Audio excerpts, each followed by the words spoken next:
Hi class, so today we're going to talk a little bit about researching and we're going to be using this research graphic that I think will be helpful.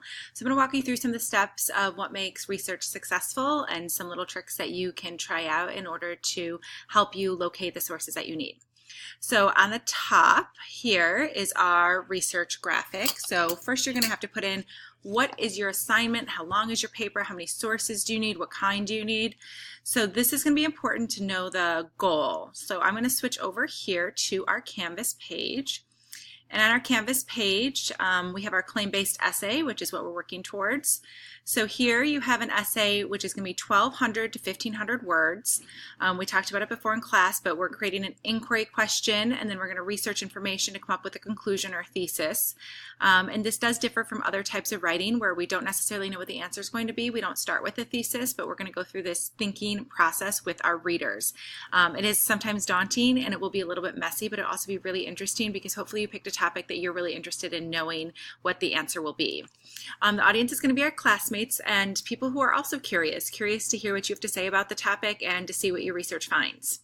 So for this essay, you are going to need a variety of sources. Here I have 5 to 8 in your final draft, but most likely you're going to be reading more than 5 or 8. I tell people it's kind of like picking, berries or vegetables, where you pick a whole bunch, but you kind of pick the best for the meal that you're using, and you use the other ones for like jam or something else. So you're going to kind of be harvesting research.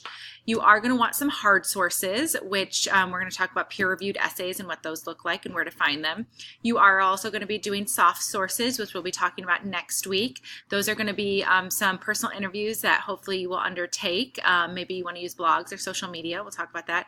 And then medium sources are kind of all of the research that you've probably done up to this point. Those are kind of news sources and other articles that you found online. We looked at procon.org. We looked at All Sides. And so those are the type of medium sources.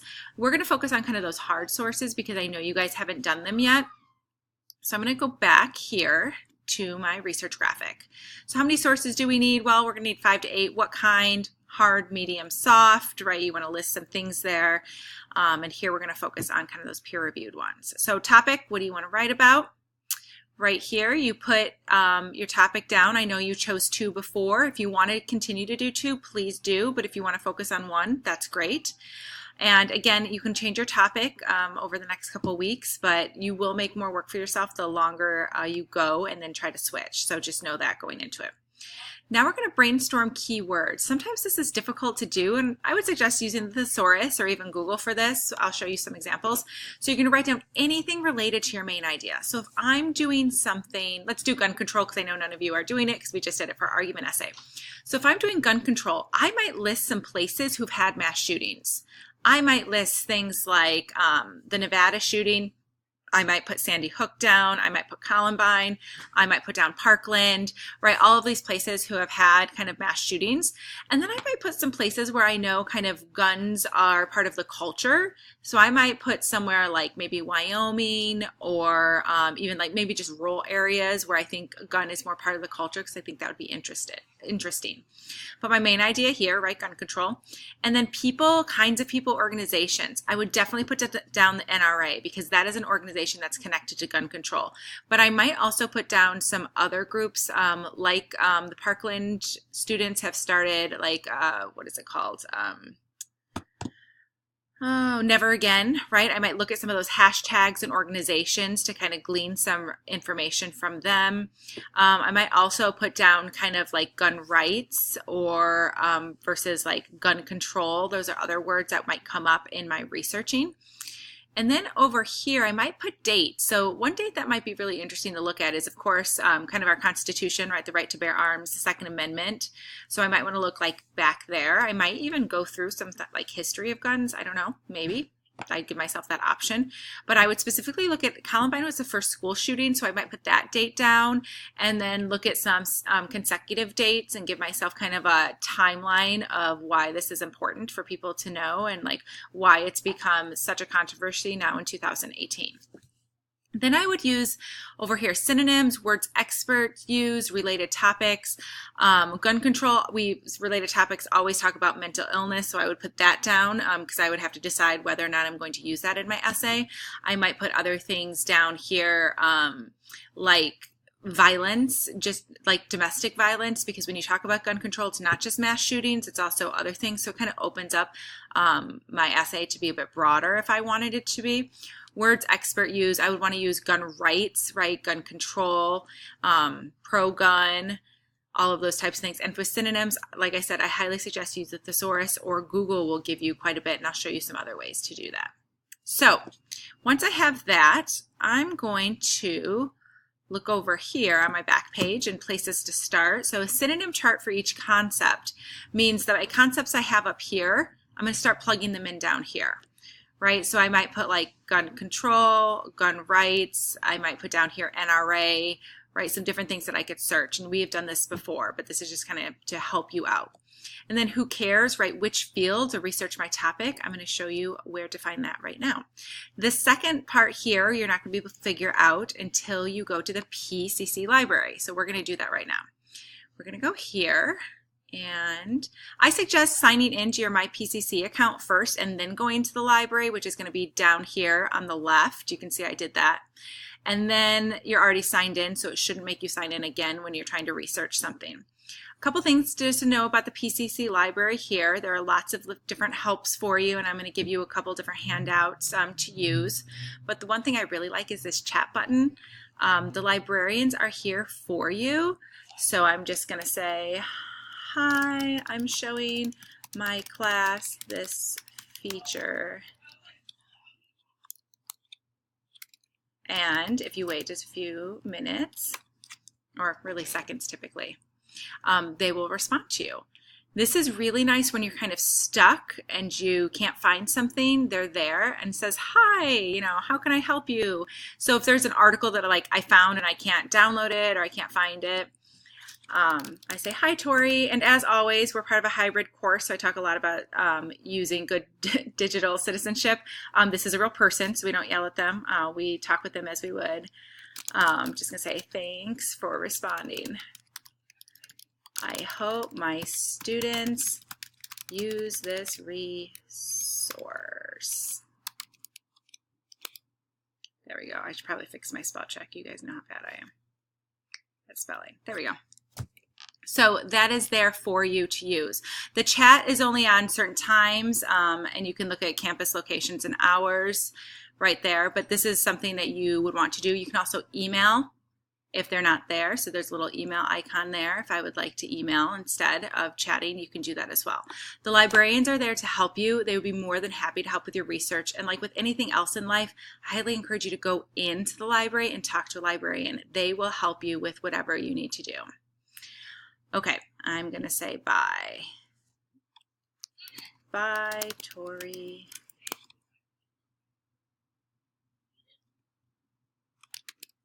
I'll be sure to let them know.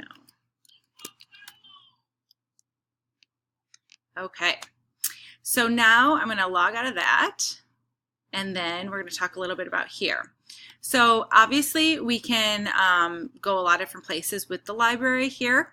It has a great citing sources guide, which we will talk about as we kind of wrap up. So I do want you to know that it is there, and they have wonderful helps for you. But what we are going to do is look at articles and databases. So we're going to open that tab here. These articles and databases are going to help you find what you need. There are many different ones. The one that I'm going to show you is going to be EBSCO. So I'm going to put an EBSCO.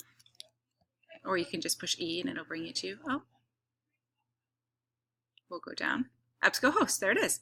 So the nice thing is, if you're like, oh, I don't remember what happened, there's this lovely EBSCO handout that you can view, and it'll show you and remind you of all the things I'm going to show you today in case you forget or in case something was confusing. So that is going to be for you linked.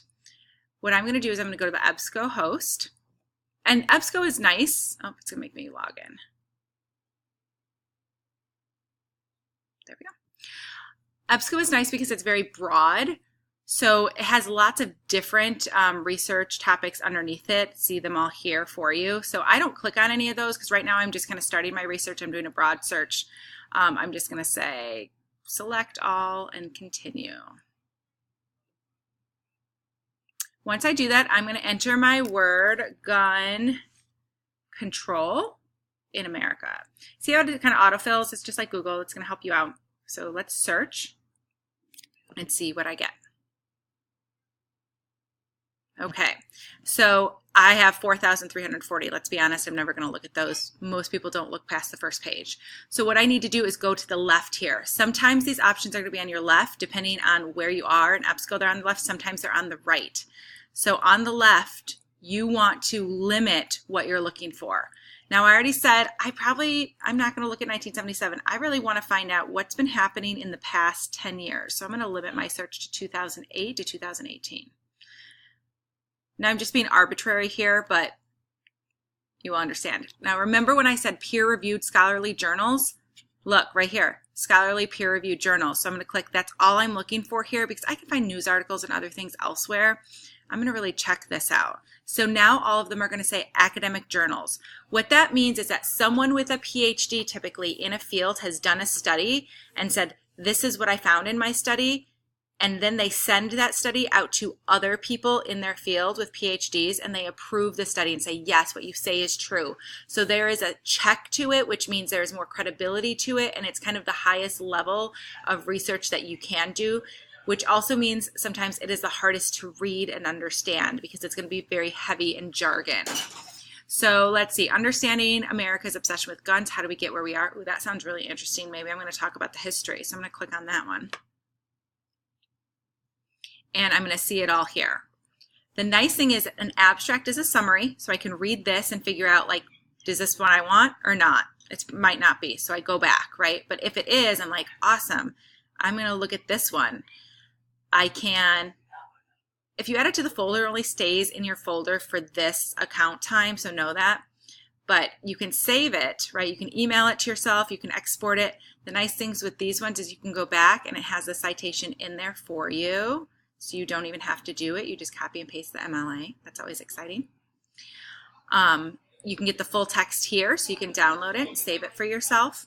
But what I really like, remember when we were looking at this here, synonyms and other words and experts and all that stuff? When I'm looking at this here, it's going to give me some other words. Firearms, I didn't have that in my synonyms. I should put that down. Gun control, popular culture, violence. Maybe I want to put violence down. Sure. And then it also gives me some other information here, right? The release date, it's journal, it's peer-reviewed, it's electronic. We know all of that information. But over here for keywords, it's also going to give me some other words. Government, fear, films, culture. I don't know. It's going to give me the publisher, so I know where it's at. And this is under psychology inquiry. This is the actual journal that it comes in, and that's going to be interesting. In the field here where it says which fields would research my topic, now I have a field, psychology or psychiatry. That would be one that is researching it. So I might want to put that there. So if I like this one, I'm going to put EBSCO. I'm going to put the title of my promising article, and I'm going to put I emailed it to myself. Great. Then I'm going to go back, find another article. Then I might go to another database. Now there are several other databases in the library. And I want to show you, depending on what you're studying, there might be specific databases. So what are databases? What are they? What can I use? Some of them are science-based. Some of them are very specific. So if you're looking at art, right, or biographies. So depending on your topic, you might want to look at some different databases. And as I tell all my students, if you are doing something on like animal cruelty database search, I'm like, what database should I use? Right? I can look, oh, maybe I'll try this database, right? They're suggesting it. Okay, I didn't even know that that was there. So I would go back to PCC's library and check out that database. So you want to try to vary your research, and you want to try to get research. Now, students often get bogged down in reading their research, and you're going to have to do a little bit of that, but I'm not having you take notes or anything. I really want you to gather. So use down here on the left all of these kind of qualifiers, academic journals. And if you want to look for new sources or other things, please feel free to do so here. They have lots of other things you can look at, but I would suggest looking at your peer-reviewed resources here. I hope this was helpful for you. Once you do that, I'm just asking, you can fill this out electronically and turn it in, but I just want to see kind of where you're at. The last thing at the bottom here is books, so don't forget those.